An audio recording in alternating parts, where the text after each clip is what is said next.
Assalamualaikum warahmatullahi wabarakatuh. Perkenalkan, nama saya Mofi Olpiana Juwita, NIM 20112900043, kelas 3B, Tadris Bahasa Indonesia, mata kuliah Morfologi, dosen pengampu Ibu Dina Putri Juni Astuti MPD. Prefiks. Awalan atau prefiks adalah sebuah afiks yang dibubuhkan pada awal sebuah kata dasar.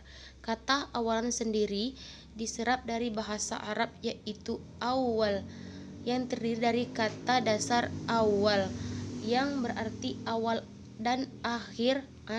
Pertengahan bahasa Indonesia terutama banyak menggunakan awalan untuk menurunkan sebiji kata. Contoh prefiks atau awalan: me, ber, pe, per, te, ter, dan ke. Prefiks me dan pe. Prefiks me digunakan untuk menyatakan kata kerja artik baik transitif maupun intransitif. Awalan me memiliki beberapa makna, yaitu melakukan perbuatan atau gerakan. Contoh: membaca, menulis, menari, melompat.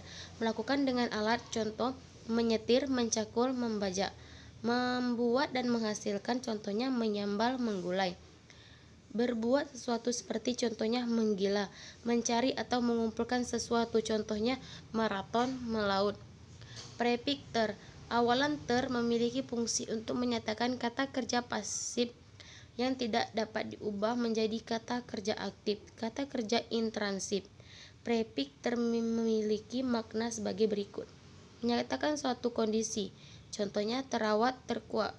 Menyatakan tingkatan atau superlatif, contohnya terbesar, tersayang, dan tertinggi. Menyatakan perbuatan yang tidak disengaja, contohnya terjatuh, tersandung. Menyatakan kondisi yang dapat atau tidak dapat, contohnya terbaca, terekam. Menyatakan situasi yang terjadi tiba-tiba, contohnya terkejut, terbangun, teringat. Menyatakan subjek pelaku, contohnya tersangka, terdakwa, dan terpidana. Sufiks. Sufiks adalah imbuhan yang diberikan di belakang kata dasar. Imbuhan sufiks dapat disebut dengan akhiran.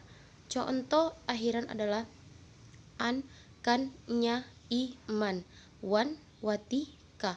Dan sufiks yang melekat pada kata asing serapan: al, iya, asi, isasi, er, if, or, er, dan isme. Akhiran. Penambahan akhir an pada kata dasar yang mengubah fungsi kata dasar menjadi kata benda. Sufiks an mempunyai makna sebagai berikut: menyatakan tempat, contohnya lapangan, tumpuan, jalanan, pangkalan. Menyatakan menyerupai sesuatu, contohnya rumah, rumahan, mobil, mobilan. Menyatakan alat, contohnya timbangan, ayunan, meteran. Menyatakan bagian, contohnya bulanan, harian, kiloan. Menyatakan hal atau benda, contohnya lukisan, ramalan, dan gambaran. Akhiran kan dan i.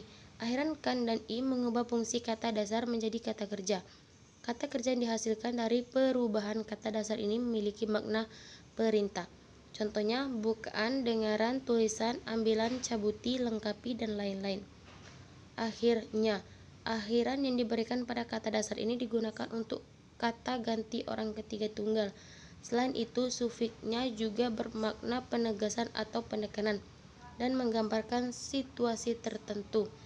Terima kasih.